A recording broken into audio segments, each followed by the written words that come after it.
Install Android 14 on Poco M3 via AOSP ROM. Please check the description for important notes and all the download links. First download ROM and GApps packages, then transfer the downloaded files to the phone storage. Link is in the description below. Step 2. Boot your device into TWRP recovery.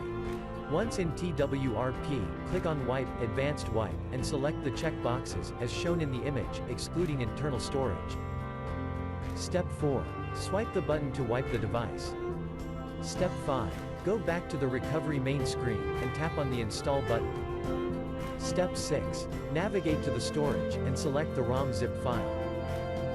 Step 7. Finally, swipe the button on the screen to install ROM file.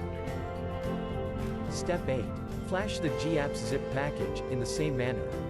Step 9. After GApps flashing completes, select Wipe Cache and Dalvik from bottom left side of screen, and swipe to wipe. Step 10. When the flashing process is complete, hit Reboot System. That's it, you have successfully installed the ROM on your device.